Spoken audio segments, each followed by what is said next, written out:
Esse podcast faz parte do site Fambonanet. Acesse fambonanet.com.br.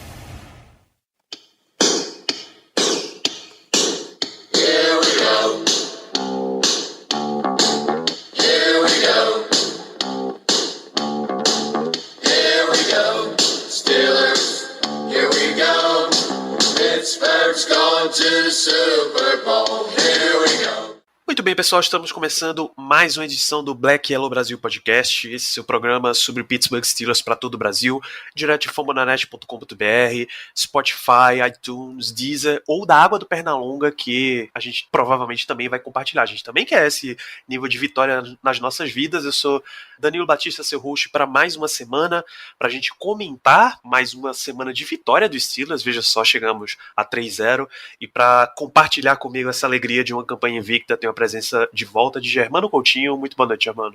Boa noite, Danilo. Boa noite também ao Ricardo, que está aqui com a gente hoje. Boa noite, bom dia, boa tarde a todos os ouvintes. É isso, vencemos mais uma, graças a Deus, graças à conversa do Mike Tomlin no intervalo. E digo uma coisa, isso foi um jogo digno de playoff. São esses jogos, são essas vitórias que a gente vai ter que ter no decorrer da temporada, caso a gente queira realmente chegar mais longe.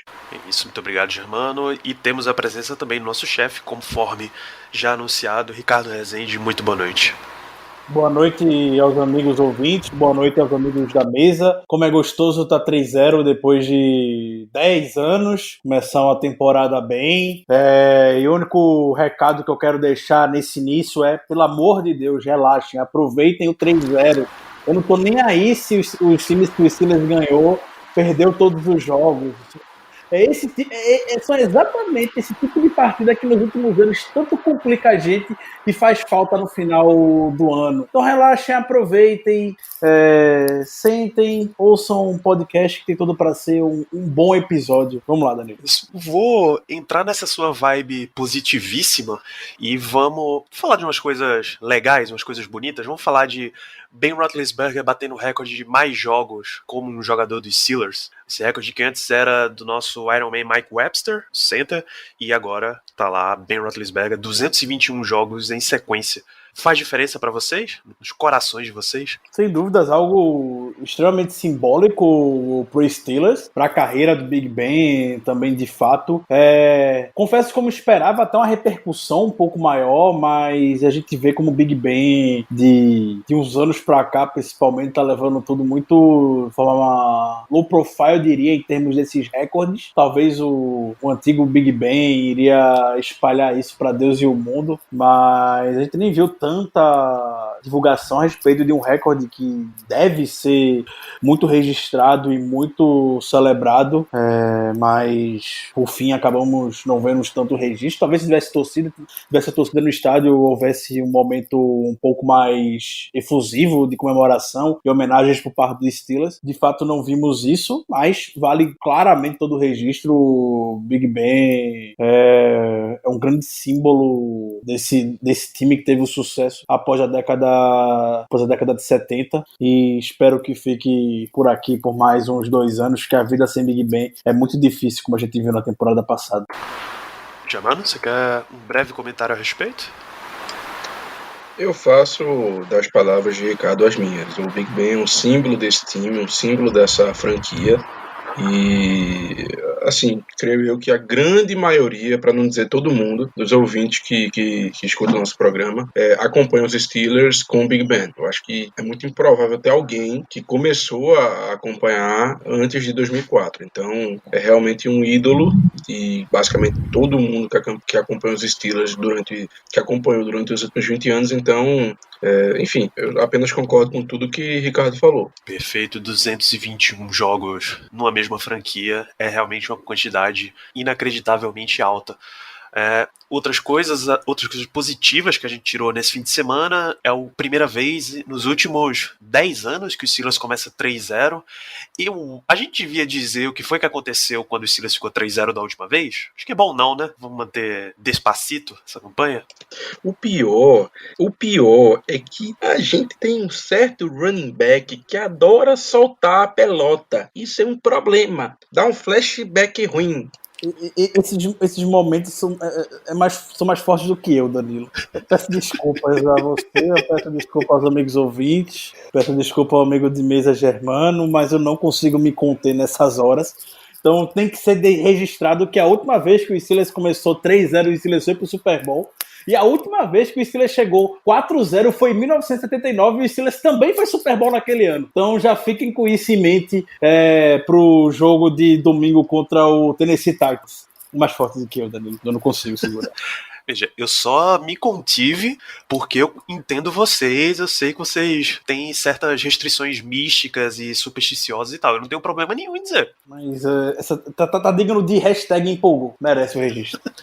Então, 3-0, vamos falar desse Pittsburgh Steelers 28, Houston Texans 21, mais um jogo no Heinz Field, segundo em sequência, e um jogo de 2 períodos.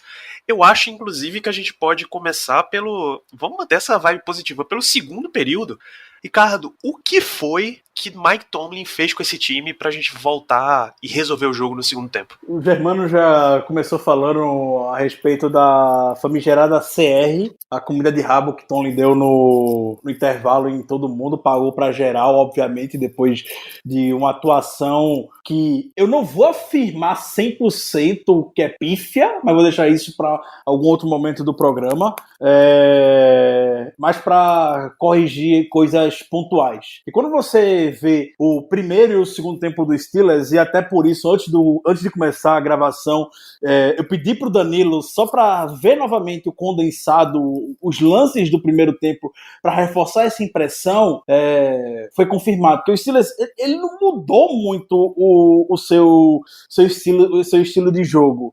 O que prejudicou a gente no primeiro tempo foram na campanha de touchdown do David Johnson, desfilou para a endzone na jogada anterior, que ele chegou em linha de gol. A gente não fechou no sec com o TJ Watt, Bud Dupree, por conta de genialidade de Deshaun Watson, e a gente vai estar sujeito a isso quando estiver enfrentando um dos 5 melhores QBs da NFL, que é o que o Deshaun Watson de fato é. 90% dos quarterbacks da NFL não se livrariam do sec do jeito que ele se livrou do J. Watt, Bud Dupree. A gente teve essa felicidade dele encontrar o jogador, não me recordo quem, mas a gente foi o Will Fuller, para poder deixar a equipe em uma ótima posição de campo para poder anotar o touchdown. O Tony, ele após o jogo comentou que no intervalo sabia que não podia mudar o estilo de jogo da defesa que estava montada, porque a gente viu muitos buracos no meio da defesa no primeiro tempo, lembrando inclusive os bons tempos, entre aspas, de aspas grandes, por favor, de Tom Brady contra essa secundária, quando a equipe jogava em zona e muitos buracos no meio da defesa, e o Deshaun Watson conseguiu identificar isso facilmente e foi mortal nesses momentos, não à toa, e coincidentemente o Deshaun Watson terminou o primeiro tempo com mais de 200 jardas e 2 touchdowns, e só o Tom Brady nos últimos 5 anos conseguiu ter essa marca contra a defesa do Steelers, que foi na final de conferência 2016. Mas aí no segundo tempo o Tony sabia que não podia voltar para main coverage, marcação homem a homem, que é geralmente o que foi feito para poder enfrentar o Tom Brady na época do New England Patriots. A gente conseguiu ter sucesso em um jogo e no outro a gente devia ter vencido, mas você já sabe o que aconteceu. A gente adaptou a marcação de main coverage e tentou confundir um pouco o Deshaun Watson, como o Tony falou, botando uns decoy, que é como se fossem umas iscas, podemos dizer, entre aspas, para tentar enganar um pouco mais o Deshaun Watson, ameaçar umas blitz com o Mike Hilton, depois o Mike Hilton recuava para poder fazer a cobertura, para menos deixar o Deshaun Watson um pouco mais ligado, e as jogadas, os sacks começaram a ser fechados também. O TJ Watt conseguiu sack, o Stephen Tuitt conseguiu sack no segundo tempo, então não foi uma roda que foi inventada, não foi uma grande revolução que a defesa do Steelers fez no segundo tempo. E eu comentei no início que eu queria ver o primeiro tempo novamente. Em alguns momentos do jogo, na primeira campanha, por exemplo, a gente teve o 3 and out, que forçou e a pressão chegou e a gente fechou bem nas jogadas contra do Houston, Texas. O que a gente se prejudicou muito no primeiro tempo foram duas campanhas, basicamente, que, como comentei, o Deshaun Watson fez a festa no meio do campo quando a defesa estava marcando em zona. Uma vez que essas marcações em zona começaram a confundir um pouco mais Deshaun Watson, botando essas iscas e tampando, entre aspas, as linhas de passe que tinham no primeiro tempo, a defesa dos Steelers conseguiu conter o Deshaun Watson e também usando aquela velha e boa tática quando a sua melhor defesa pode ser o ataque e deixar o Deshaun Watson no banco por grande parte do segundo tempo. O Deshaun Watson fora do campo, ele não vai fazer o que estava fazendo no primeiro tempo, obviamente. Então, ao contrário do que eu até pensei que havia acontecido na hora, a gente não inventou uma nova roda. Jogou como foram nas duas primeiras partidas da temporada. E também tem o fato de que os dois nossos jogadores secundários, o Joe Haden e o Steven Nelson, não são unanimidades quando se trata de cobertura em zona. São jogadores que gostam de jogar, que jogam muito melhor no man-to-man. E aí, uma vez que a gente tem que se adaptar a jogar numa marcação em zona, como foi contra o Deshaun Watson, e o Tony explicou porque a gente teve que jogar na marcação em zona ontem, não por man-to-man, porque o Watson é um quarterback móvel. Uma vez que se você jogar no man-to-man e dar as costas para ele com algum jogador, ele vai castigar com as pernas. Então você tem que jogar por zona e acaba deixando sua secundária, obviamente, exposta, como foi que aconteceu ontem. Mas, novamente, uma vez que a gente confundia um pouquinho mais o Deshaun Watson e as jogadas começaram a ser fechadas, a gente conseguiu ter sucesso e tivemos aquele segundo tempo magistral. Fantástico. Você tem alguma coisa depois dessa aula, Germano? Na dica de nada. Pô, é isso. Isso já responde, inclusive, as perguntas do Igor Matos e do Iago. Ambos entraram mais ou menos nesse tópico de por que a gente aceitou tanto no primeiro tempo e aceitou tanto no primeiro e rejeitou e acertou tanto no segundo. Esse tipo de colocação, mais uma aula aqui do nosso amigo Ricardo. A gente pode passar para o que foi a pergunta mais feita, e aí já é um aspecto um pouquinho negativo, depois a gente volta para os destaques de vocês. Se atentem para o tamanho da lista. Caleb Patrício, Rodolfo André, Diego do The Starter, Léo Biller, Igor Ribeiro, Dibir Dantas, Alexandre Diné, João Marcos, Dene Pacheco, Dossiê Antifa, Daniel Trombeta, Júnior, Antônio Carlos Moraes e o Iago. Todos eles perguntam de alguma forma sobre a secundária. Alguns deles colocaram nomes específicos, Edmonds, temporada do Minka, o Steven Nelson, mas todos eles o que é que aconteceu com a secundária, Germano? Por que tá se abrindo tanto? Um deles até usou o termo por que a secundária tá uma mãe nessa temporada. Adorei a colocação do ouvinte. Eu concordo totalmente, a secundária tá assim uma mãe. Veja só, é fato que os Steelers nos últimos anos, que nós sempre tivemos problemas com a secundária. A gente não consegue draftar jogadores para a secundária, a gente acaba tendo que ir na free agency para pegar jogadores para posição, tanto que o Joe Haden veio desse modo, o Steven Nelson também. Então, para começar, isso aí já complica um pouco, tá? Também tem esse fato. Mas, sendo quanto a essa temporada, eu vou te dizer que simplesmente o nível caiu. Assim, a temporada passada foi uma temporada atípica, tá? A gente sempre falou isso, que realmente a defesa da temporada passada, ela tava num nível muito absurdo, entendeu? E talvez simplesmente por uma questão de regressão, por uma questão de até mesmo de idade dos jogadores, o Joe Haden já não é mais nenhum menino, que isso vem acontecendo. O Edmonds, a gente sabe que tem as falhas dele, enfim, a gente já comentou várias vezes no programa sobre isso. Essa temporada não tá sendo diferente, ele até ganhou o jogo pra gente, né, contra o Denver Broncos naquele sec, mas isso não anula o fato de que realmente ele é o link fraco dessa nossa secundária. O Minka, ele não, na minha opinião, não é que ele esteja exatamente comprometendo, mas ele também não está sendo aquele diferencial que ele foi na temporada passada. Eu não sei se isso se deve mais ao fato dos quarterbacks adversários não lançarem a bola na direção dele, ou se realmente ele está, por uma questão ou outra, se envolvendo menos com o jogo, assim, aparecendo menos. Eu realmente não sei dizer, mas acredito eu que o ponto-chave sejam os nossos dois dois cornerbacks, o Joe Hayden e o Steven Nelson. Eu não tô gostando do Joe Hayden essa temporada, eu realmente não tô. Até me surpreendi com uma informação que o Ricardo trouxe do QG, uma informação do Twitter, de que o Joe Hayden estava cedendo apenas um passer rating de 36.6, que é um passer rating baixo, em bolas lançadas na direção dele. Eu sinceramente não sei como, porque eu lembro de várias vezes de falha de marcação do Joe Hayden. Não sei se, enfim, a gente talvez jogando na zona em algum momento e o PFF, que foi a fonte dessa notícia, desse stat, digamos assim, deles terem botado a culpa em um lance ou outro para outro jogador, que talvez estivesse um pouco mais perto do lance, enfim. Mas eu realmente não vejo como o Joe Hayden esteja jogando o fino da bola feito o PFF está querendo insinuar, porque não é o que está acontecendo, não é o que a gente está vendo, sendo muito sincero. Ele tá perdendo na velocidade, ele tá se colocando mal em algumas jogadas. Enfim, não tá sendo o Joe Hayden da temporada passada. E o Steven Nelson, por incrível que pareça, pior ainda. Assim, na verdade, o Steven Nelson ele tá sendo mais castigado em lances importantes. Em touchdowns longos, ele tá sendo queimado.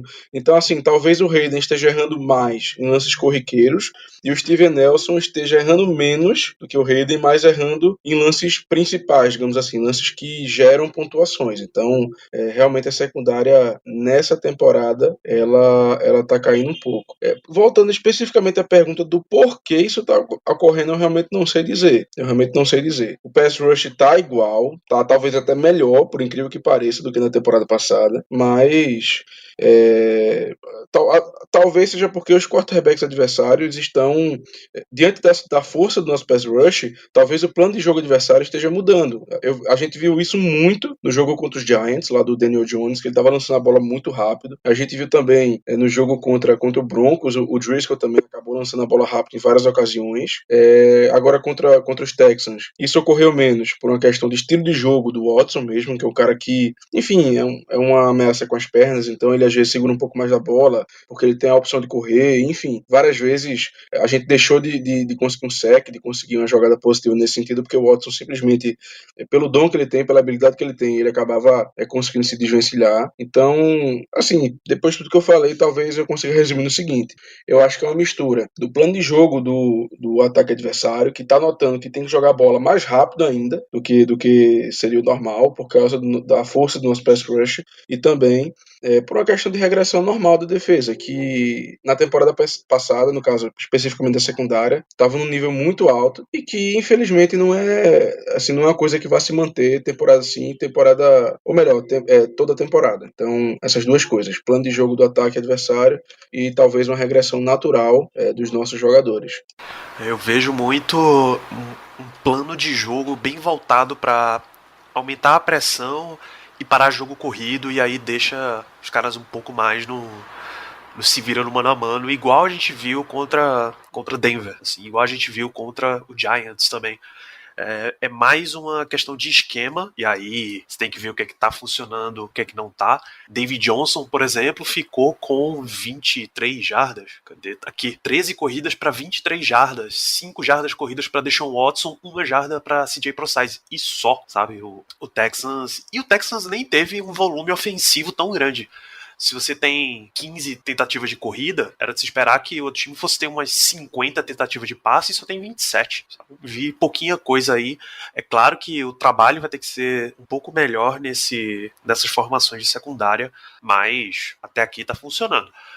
O time tá em condições de ganhar as partidas graças a isso. Tem um problema também, Danilo, que é o seguinte: essa questão do esquema, muitas vezes a gente tá usando apenas 4 jogadores no pass rush pela força que a gente tem, porque ali o nosso quarteto, vamos dizer assim, titulado do pass rush mesmo, que seria o Watt, o Tuitt, o Hayward e o Dupree. Por si só, os 4 geralmente conseguem gerar muita pressão. Aí a gente ainda bota o Alualo, vez ou outra, que também tá tendo uma temporada muito boa nesse sentido. Então, assim, então a gente tá entrando muitas vezes em níquel, em dime, e mesmo assim, na minha opinião, as falhas continuam ocorrendo. Eu acho que, claro, o esquema ajuda, ou melhor, prejudica nesse caso, mas se tiver que dizer um principal motivo, eu ainda creio que seja o esquema adversário, de jogar a bola rápido, de se livrar logo da bola. Infelizmente, a nossa secundária está pecando um pouco nisso. É algo que realmente o Tomlin e companhia tem que melhorar para os próximos jogos. Tudo bem que agora é contra os Titans, né? Talvez não seja um problema tão grande assim, mas para o decorrer da temporada realmente é uma coisa que vamos precisar tomar bastante atenção. Danilo, por favor, eu compartilhei no Twitter, mas eu pediria qual é o nome que tá aqui agora no nosso gravador de podcast, por gentileza? Como é que tá meu nome? Seu nome, passador de pano da secundária. Perfeito. Semana passada eu critiquei a secundária por conta dos pontos que todos vocês trouxeram. E são justos, não vou falar que as críticas nesse sentido são exagero, mas eu vou passar pano para a secundária por enquanto. Ainda.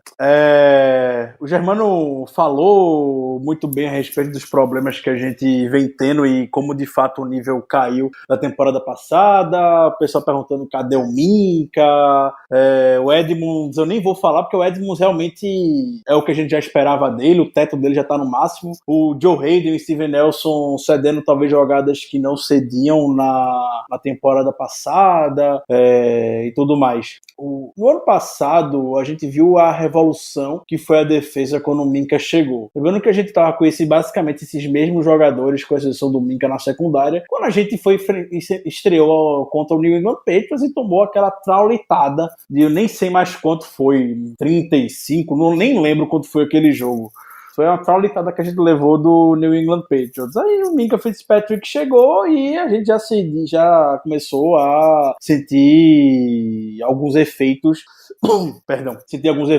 de fato bem visíveis na secundária. O Minka teve 4 interceptações em 3 semanas, basicamente, e tudo mais. Como ele conseguiu tornar a nossa defesa muito compacta. A gente isolou o Minka Fitzpatrick lá atrás. O Tony basicamente falou: meu amigo, isso aqui, essa área que você tá aqui atrás, esse fundo é seu. Facilita muito a vida pro Joe Hayden e pro Steven Nelson, que geralmente vão ficar em uma ilha com jogadores onde ele geralmente se sai com os wide receivers. Geralmente é quando eles se saem melhor. E aí conseguiram ter muito sucesso no ano passado. Esse ano, e isso novamente eu vou falar um ponto que a gente trouxe a semana passada e que tá fazendo sentido cada vez mais na medida que os jogos vão passando, que é o Steelers tentando envolver mais o Minka Fitzpatrick dentro de campo, porque é muito fácil para o ataque neutralizar, podemos dizer, o Minka. Isso não necessariamente é algo que seja ruim pra gente, mas o quarterback simplesmente não vai olhar para onde o Minka Fitzpatrick tá, vai procurar alguma outra região do campo e vai lá e tá fazendo o seu lançamento e pronto, acabou.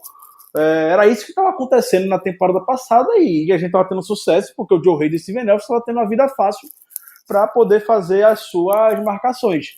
Esse ano tá diferente, o Minka ele tá avançando um pouco mais dentro do box, ele não tá ficando isolado lá atrás como estava na temporada passada, então a defesa tá tendo muito mais espaço de fato do que foi no ano passado, e isso é uma tentativa que a comissão técnica tá fazendo de botar mais o Minka Fitzpatrick no seu plano de jogo defensivo, porque a gente sabe como ele tem plena capacidade de, em um lance, mudar completamente o rumo da partida. Os times não estão olhando pro Minka. A gente nem olha o Minka direito na partida porque os times não estão... Os ataques, obviamente, não estão partindo pra cima dele. E aí a gente já são 10 partidas desde que o Minka Fitzpatrick conseguiu seu último turnover. Pro nível de jogador, a gente sabe que é uma quantidade considerável de jogos. Se não vão atrás do Minka, o Minka vai ter que ir atrás do pessoal. E aí, ó, como eu comentei, a gente tá gerando esses buracos do Joe Hayden e Steven Nelson. Não tem cornerback na NFL que consiga segurar muito tempo uma marcação, seja homem a homem, ou seja na zona, como a gente sofreu ontem, ainda mais com cada vez mais os wide receivers, o jogo favorecendo eles e tudo mais. A gente não tá facilitando a vida do Joe Hayden e do Steven Nelson pra mim. No jogo a gente fica realmente com a sensação de que tudo tá entrando na secundária, o Joe Hayden não tá fazendo nada, o Nelson não tá fazendo nada e tá sendo queimado e tudo mais.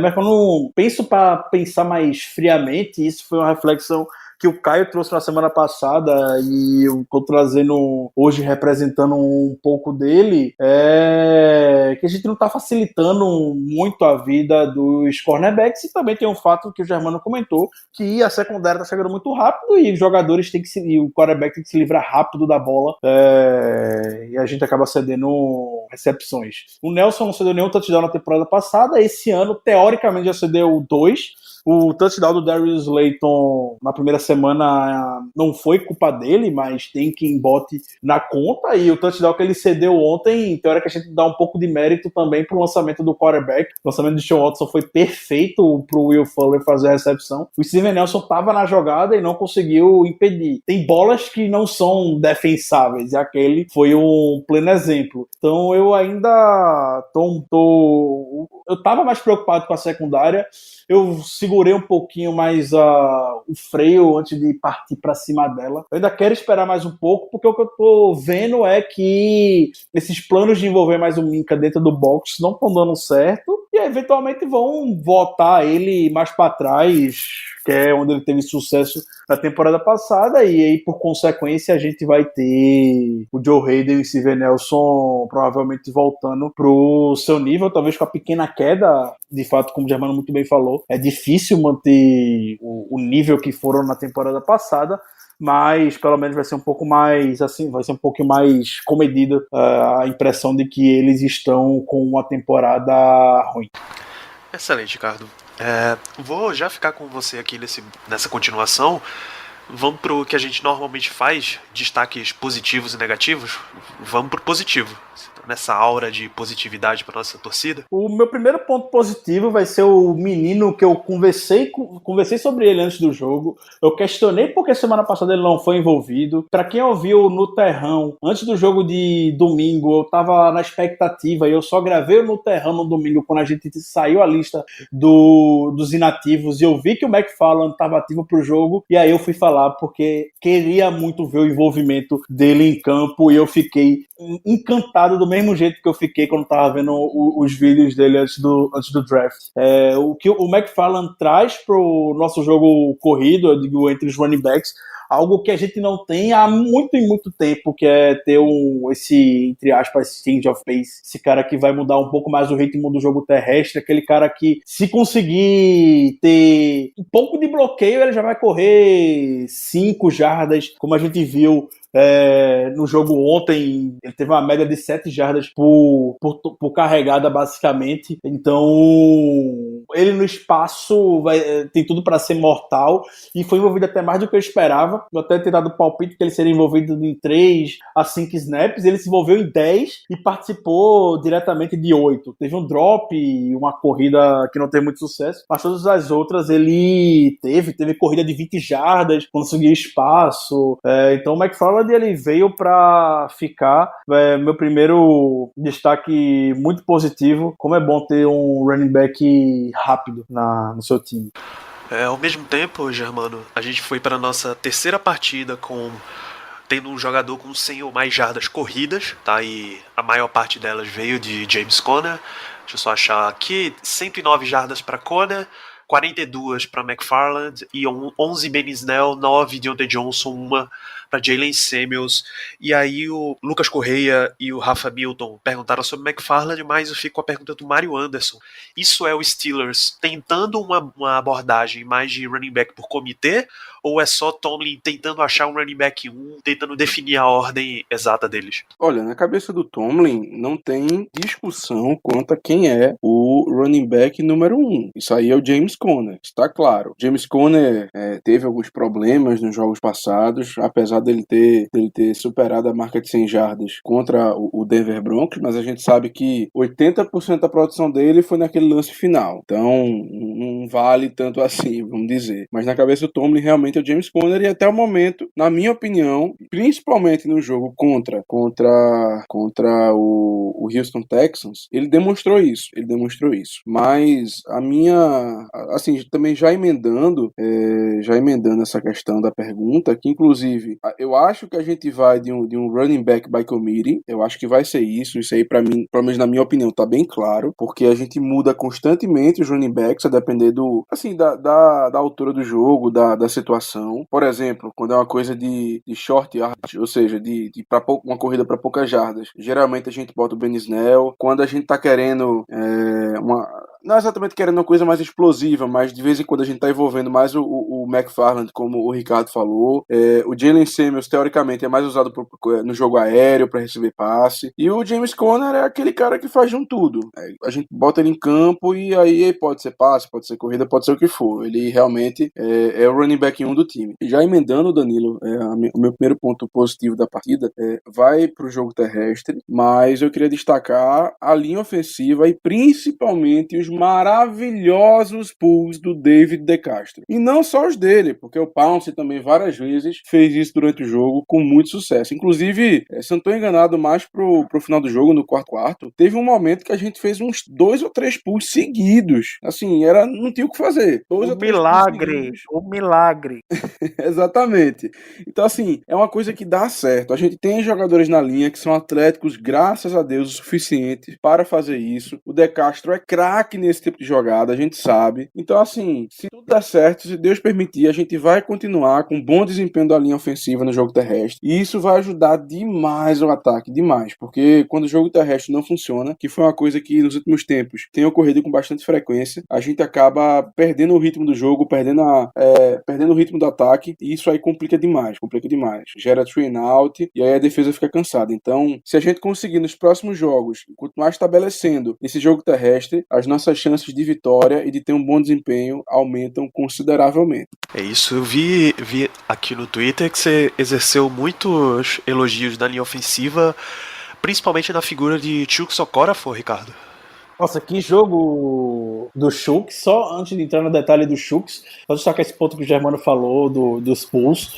Destacar também o Matt Feiler, foi maravilhoso. Não tinha visto, não lembro de ter visto antes o Feiler fazendo tantos pulls como ele fez ontem, e a gente teve muito sucesso nisso. O McDonald também dando a volta na linha para fazer pull, enfim, foi perfeito, foi maravilhoso, algo efetivo que dá certo. Ricardo, só uma coisa, eu não vou lembrar quem foi, a pessoa que estiver ouvindo agora me perdoe, mas eu achei maravilhoso um comentário que eu vi mais cedo no WhatsApp, que o McDonald é um cachorro nos bloqueios. Eu achei maravilhoso. O cachorro nos bloqueios. O cãozinho dos bloqueios, perfeito. Muito bom. Vou falar sobre o Chuks, a partida dominante que ele teve protegendo o Big Ben do J.J. Watt. Teve um jornalista de Pittsburgh, que eu não vou lembrar o nome dele, peço perdão aos amigos ouvintes, a gente sempre procura dar crédito quando a gente vê informação, mas eu não lembro quem foi que trouxe essa informação, mas ele chamou a atenção que desde 2012 o J.J. Watt só teve 3 jogos de 98 partidas que disputou, onde ele não teve nenhum QB hit ou nenhum tackle for loss. Ontem foi o 4º com o Chuks em cima dele. Não poderia pedir coisa melhor, na verdade, pro Chuks ontem. Um menino muito novo. O menino tá com 23 anos, apesar de estar entrando na sua 3ª temporada, chegou muito novo na NFL, de fato, e já teve que passar por poucas e boas, podemos dizer, em momentos quando ele entrou, já enfrentou o Von Miller, teve o Bradley Chubb na temporada passada. O Bradley Chubb é a escolha alta de draft. J.J. Watt, por mais que esteja passando por um momento na carreira que não esteja mais no seu auge, mas ainda é o J.J. Watt, e a gente viu nos números agora que é um jogador que consegue manter uma regularidade de ter um QB hit e um tackle for loss em várias das suas partidas, e o Chuks conseguiu nem citar, apagar o J.J. Watt. Você nem lembrou do J.J. Watt na partida, basicamente. Eu não lembro de ter citado o J.J. Watt no jogo. Estou muito, muito otimista e muito feliz com essa partida do Chuks. Dá uma tranquilidade, de fato, para a posição na temporada. O Zach Banner ganhou a disputa no training camp, e, querendo ou não, você sempre fica receoso, porque o cara que perdeu a posição vai estar entrando em campo, mas para a 2ª semana consecutiva o Chuks desempenha e entrega muito bem, então deixa a temporada muito mais tranquila. Essa informação, eu pesquisei aqui no Twitter, veio de Christopher Carter, do DK Pittsburgh Sports. Muito obrigado. Inclusive, parabéns a você por ter dado crédito. E a informação do Cachorrão dos Bloqueios foi do nosso queridíssimo ouvinte Vitor Hugo, no grupo do Black Yellow BR no WhatsApp. Muito obrigado, Vitor Hugo. Você acaba de gerar mais um belíssimo apelido dentro desse time. 2 ouvintes fizeram perguntas aqui sobre Special Teams. O Igor Matos pergunta se o Dustin Colquitt está abaixo do que a gente esperava para um veterano ou se a base de comparação com, eu já até esqueci, Jordan Berry, a base de comparação com ele era muito ruim, Berry, e aí ele tá só ok, o que já é melhor, ou se ele tá ruim mesmo. E eu queria que você falasse sobre Ray McLeod também, Ricardo. Primeiro sobre Colquitt, decepcionando para mim até então, criei muita expectativa em cima dele, teve uma carreira excepcional no Kansas City Chiefs, a gente dispensou o Jordan Berry porque era muito irregular, a gente trouxe o Colquitt buscando uma regularidade na posição. Até agora a gente não encontrou, com toda sinceridade. Espero muito mais a gente ver coisas do Colquitt, trazer muito mais segurança. Teve punt ontem que, com todo respeito ao profissional do Dustin Colquitt, mas ele tem a obrigação de deixar aquela bola dentro da linha de 20 jardas e ele deixou um pouco próximo, sendo que mais avançando pro Texas, podemos dizer. Não necessariamente enfiado lá na linha de 15, 20 jardas, mais para 20 e 30 jardas o punt. Então tá me decepcionando muito o Colquitt. Esperava mais dele sim, é algo que tem que ser observado para as próximas temporadas, para as próximas partidas, perdão. E o Ray McLeod é uma contagem regressiva para ele poder estourar um retorno para touchdown. Inacreditável. O McLeod chegou no final da temporada no final do training camp, um pouco desacreditado, meio low profile, precisa tirar mais um nome aí para o practice squad só que a gente trouxe. Ele desbancou o melhor amigo do Big Ben, Ryan Switzer, que todo mundo imaginava que fosse ficar. Ficou no roster final, retornando o kickoff como titular. Inclusive, o Chris Andansky, um jornalista de algum jornal de Pittsburgh, que eu não me recordo agora, mas o Chris Andansky, ele trouxe um dado comentando que o Ryan Switzer, nos 39 retornos que teve em Pittsburgh, só um ele conseguiu passar das 33 jardas. O Ray McLeod, nos seus primeiros 3 retornos em Pittsburgh, 2 já passaram. Então você vê a diferença que o jogador tem, como a gente perdeu tempo com o Ryan Switzer lá atrás. Então o Ray McLeod é questão de tempo. É sério, é questão de tempo dele estourar uma para poder anotar algum touchdown. Germano, Kelvin André pergunta: esse grupo de wide receivers que a gente tem, dá pra sonhar? Dá pra sonhar. É um grupo muito interessante, um grupo muito jovem, tá? O Juju, que é o principal wide receiver do time e talvez o melhor wide receiver de slot da NFL, ele é extremamente novo ainda. O Deontay Johnson, na minha opinião, é diferenciado, se bem que nessa temporada ele tá tendo alguns problemas de concentração, alguns problemas de drop, mas você vê que é um cara realmente diferenciado. O James Washington tem melhorado também, às vezes não é tão envolvido no plano de ataque, mas é um cara que dá pra gente confiar, apesar de ter falhado ali e não ter saltado, tá, para tentar fazer um touchdown. Talvez ele tenha ficado com nojinho do chão, mas também é um cara que não é ruim, vamos dizer assim. O Chase Claypool aí, que tem muito potencial, realmente muito potencial. Nos deu um pequeno susto no final do jogo, quando ele sofreu aquele fumble, mas enfim, da vida ocorre. Então assim, é um grupo bastante jovem, bastante promissor. Dá pra sonhar assim, ainda mais com o Big Ben, enquanto ele for o quarterback da equipe, dá pra sonhar porque material humano, digamos assim, a gente tem e tem de sobra. É isso, Ricardo. João Pedro Basso pergunta se Mike Hilton merece um contratinho já. De novo. Merecer, ele merece. Com certeza ele merece. Mas o Steelers não vai pagar.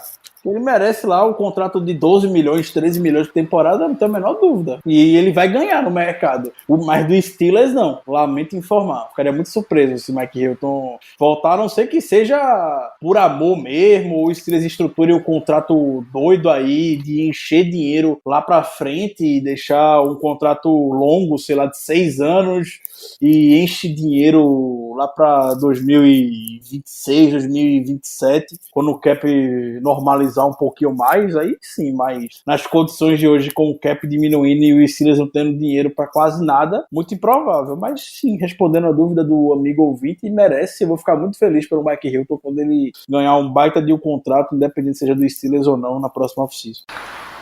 Germano, antes da gente entrar em pontos negativos, se ainda tivermos, Caio César Roque perguntou sobre Eric Ebron, se já foi mais acionado nesse jogo, já tem um touchdown, já dá para começar a confiar, e o uso maior de tight ends é também o foco da pergunta do Jay Brickashaw Dantas, nosso amigo. A gente espera ter mais uso de tight ends na sequência da temporada? O Ebron com certeza foi mais utilizado nesse jogo, apesar de que logo no começo ele teve um, vamos chamar de pseudo-drop, porque na minha opinião o passe do Big Ben não foi dos melhores, mas é aquela coisa, bateu na mão, meu amigo, você tem que agarrar. Então é um cara que realmente já foi mais acionado, é um cara que teve muitos problemas com drop na carreira, principalmente lá em Detroit, depois nos Colts também teve uma temporada muito boa e outra não tanto, mas até o momento ele tá se mostrando aquilo que a gente pensava, um cara, um tight end recebedor, um tight end atlético, que principalmente na red zone ele vai fazer diferença. Então realmente ele tá sendo mais utilizado agora, eu espero que isso continue. E só uma coisa, qual foi a segunda pergunta, Danilo, que eu me perdi aqui?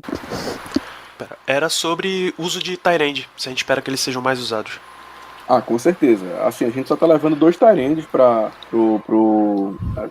jogo, né? Afinal de contas, o Zach Gentry, que é o terceiro tight end, que não serve de nada, aparentemente, fica inativo todo jogo, realmente ele não entra em campo. E apesar da gente só levar realmente o Ebron e o McDonald, eu espero que sim, eu espero que o uso deles aumente, porque eles são muito perigosos. Eu particularmente, sou muito fã do McDonald, eu acho que, além do que o nosso queridíssimo Vitor Hugo disse no grupo, que ele é um cachorrão nos bloqueios, eu realmente gosto muito dele, eu acho que ele é um tight end mais completo, tá? Um cara que vai muito bem bloqueando e também vai bem recebendo passes. Então, eu espero que sim. Eu espero que nos próximos jogos a gente se utilize cada vez mais dos tight ends, porque ambos têm potencial de criar vários mismatches. O Ebron mais na questão do jogo aéreo e o McDonald é sólido nas duas coisas. Mas no momento estamos, creio eu, utilizando ele mais para bloqueio, coisa que ele também tem feito muito bem. Perfeito. Ainda temos pontos negativos para passar desse jogo? Porque eu não tenho mais, não. Eu também não. Tirando a secundária, que de novo foi mal, não vejo. Ricardo, mais alguma cornetada que você queira dar nesse time?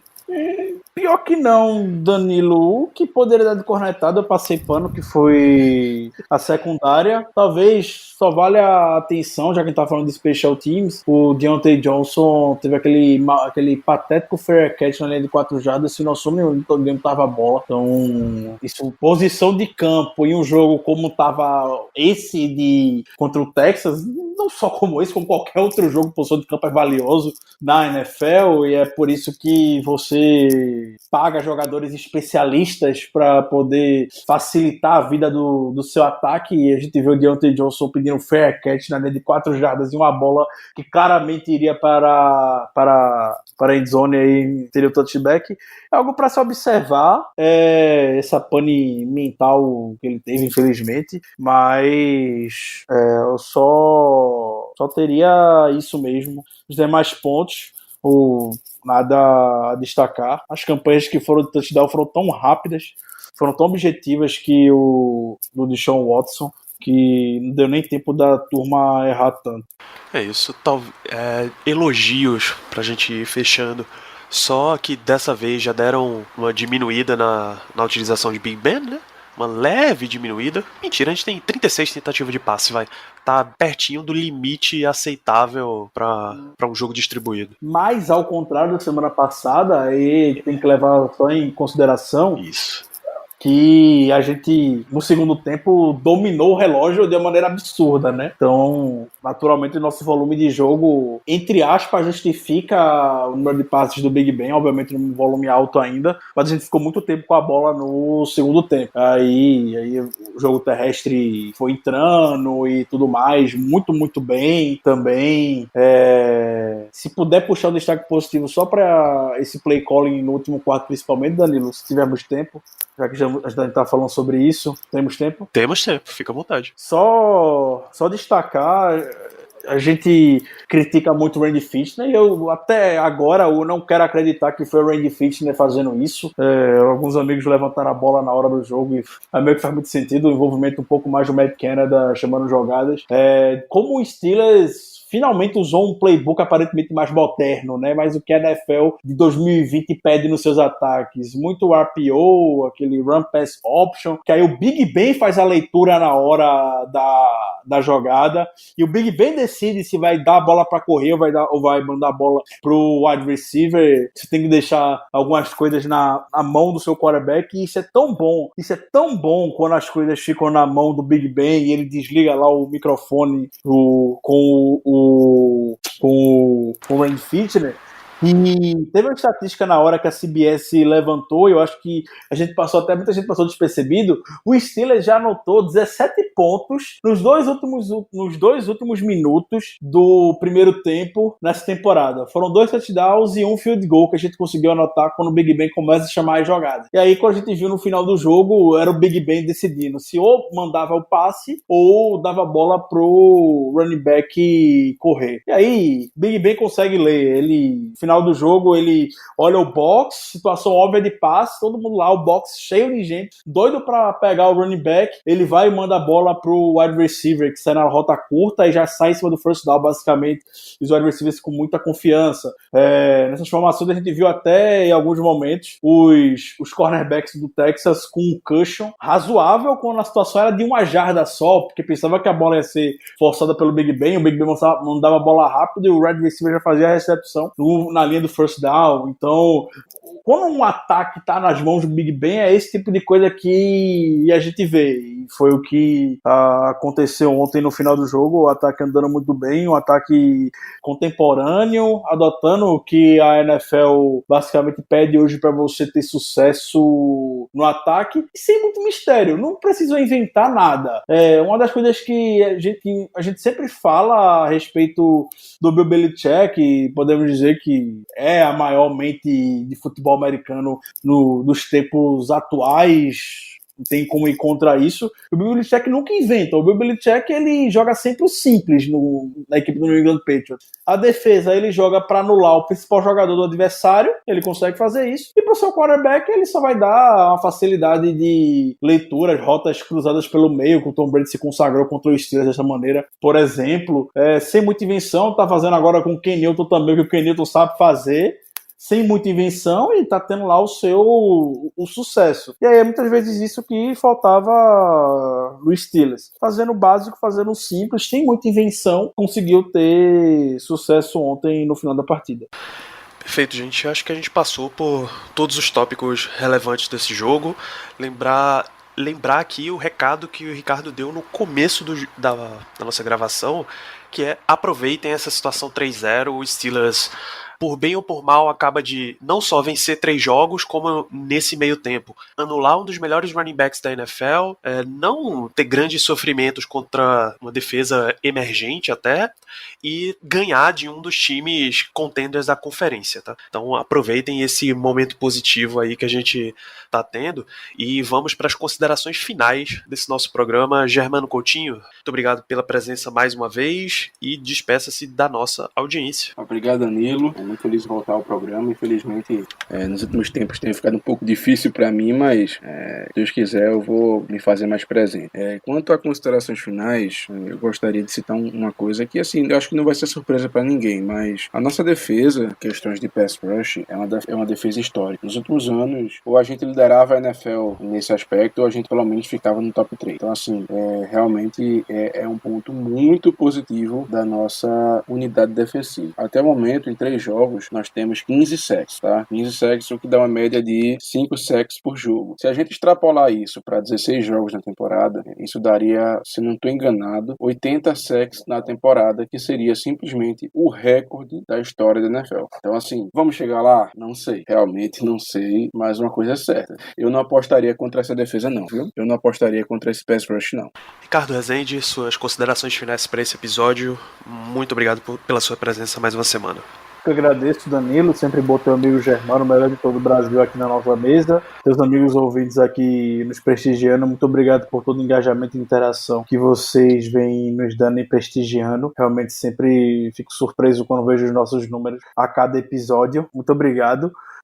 E o destaque que eu quero falar, o Germano ele falou a respeito do pass rush, foi até bom para fazer um outro ponto, como essa defesa tá surreal nessa temporada, sendo que agora no jogo terrestre. O Michael Batts, ele é o gerente de comunicações do Steelers, ele meio que ficou no lugar daquele outro rapaz, o Don Rinelli, que sempre trazia alguns números bem interessantes toda semana sobre o Steelers. Sinto muita falta dos números do Don Rinelli ainda, mas o Michael Batts, que é o gerente de comunicações do Steelers, está procurando trazer alguns números, e ele trouxe hoje que chama a atenção sobre defesa contra o jogo terrestre do Steelers. Também já vale a atenção para esse ponto para o jogo de domingo contra o Tennessee Titans, quando a gente vai enfrentar o Derrick Henry. O Steelers só cedeu 162 jardas nas 3 primeiras partidas de 2020. Essa é a melhor marca da defesa do Steelers desde 1970, podemos dizer, que é quando tem esses dados registrados. Antes de 1970, não tem esses dados basicamente facilmente registrados.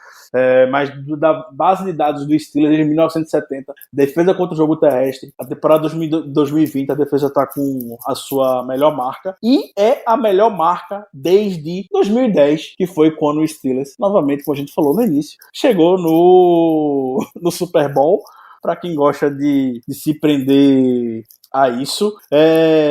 E outro dado sobre o jogo terrestre contra o Houston Texans é que o Steelers segurou o Texas para 29 jardas em 15 tentativas, com a média de 1.9 jardas por tentativa. E isso, eu não tenho nem palavras para poder descrever essa defesa contra o jogo terrestre como ela está se desempenhando. A equipe não está perdendo muitos tackles, que era um problema de temporadas anteriores, está sendo muito seguros. E a gente viu ontem o jogo contra o Packers, o jogo do Packers contra o Saints, o Alvin Kamara quebrando milhões de tackles na defesa indo para a endzone. Provavelmente o Mike Hilton não perderia aquele primeiro tackle em cima do Alvin Kamara, como o guerreirinho lá do Packers acabou perdendo. E é por isso que o Mike Hilton vai ser #pago na próxima off-season. Provavelmente não pelo Steelers. Mas são jogadores que, dentro da defesa, que dá um orgulho, dá muito prazer ver essa defesa jogando, e finalmente o Mike Tomlin conseguiu construir uma unidade que tem tudo para seguir quebrando recordes nos próximos anos. Aproveitem, não entrem na pilha. Eu sei que a gente entra muito na pilha, eu entro muito na pilha, o Danilo entra, o Danilo não muito, o Danilo, eu queria ter a paz que o Danilo tem de espírito, mas o Germano entra, vocês entram, a gente entra no Twitter junto na pilha, mas vamos aproveitar o momento. 3-0. Quanto tempo a gente não fica com isso? Eu não tô nem aí se a gente ganhou de 3 times que não ganharam de ninguém ainda nessa temporada.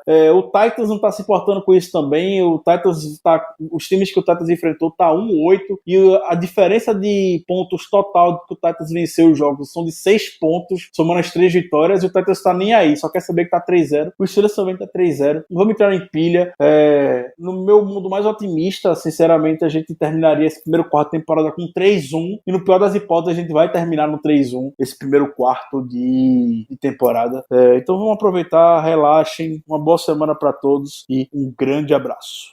É isso, amigo ouvinte, aproveite essa semana de paz, cumprimente os seus amigos que também estão 3-0 e faça o seguinte: os cumprimente dizendo um bom dia para você que está 3-0. Você já ouviu este podcast hoje e deu o link do Black Yellow Brasil Podcast. Eu acho, inclusive, que você deveria abrir o iTunes, clicar lá 5 estrelas para dar aquela incentivada no time para ir para 5-0. Acho que você tem a obrigação moral de fazer isso. Então, 5 estrelas no iTunes, manda um recadinho gentil pra gente por lá. Eu vou até gravar aqui os recados. Se tiver algum recado que seja desse mês de setembro, vai aparecer no nosso programa de pré-jogo contra o Houston Texans. Isso é uma promessa que eu tô deixando aqui. Tá anotado no quadro que eu tenho do meu lado, que é pra eu não esquecer de fazer isso. Então, deixa lá o seu review do podcast no iTunes. Segue, se você é do Spotify, segue no Spotify. Se você tem Spotify, mas não escuta podcast por lá, segue do mesmo jeito. Tudo isso ajuda a gente a subir mais nos rankings. A gente até tá bem posicionado nos rankings, mas é sempre rumo ao topo. Assim como o Steelers vai sempre rumo ao próximo Lombardi Trophy, a gente vai sempre rumo ao topo dos rankings de podcast, tá? Continua seguindo lá no @BlackYellowBR no Twitter, no Instagram e o canal do Telegram, tá? Tudo @BlackYellowBR, o Telegram t.me/BlackYellowBR. Tem essa cobertura jornalística exclusiva por lá, tem um micro podcast exclusivo lá do Telegram, o glorioso No Terrão, que o Ricardo faz e fala com tanto orgulho. Então não deixe de conferir muito mais conteúdo sobre Steelers. A gente volta ainda essa semana para fazer o pré-jogo entre Steelers e Titans, nosso jogo da semana 4, um duelo de 2 invictos, o qual, muito certamente, só um sairá com 100%. Aliás, com certeza só um vai sair com 100% de aproveitamento. Talvez nenhum. Eu espero que pelo menos o Steelers saia. Antes que eu me enrole mais nisso aqui, um grande abraço para todos vocês.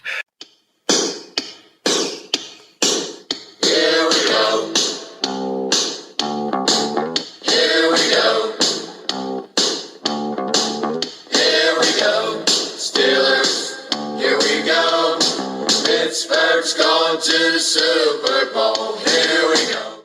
I'm Victoria Cash. Thanks for calling the Lucky Land Hotline. If you feel like you do the same thing every day, press 1. If you're ready to have some serious fun for the chance to redeem some serious prizes, press 2. We heard you loud and clear. So go to LuckyLandSlots.com right now and play over 100 social casino-style games for free. Get lucky today at LuckyLandSlots.com. No purchase necessary. VGW Group. Void where prohibited by law. 18+. Terms and conditions apply.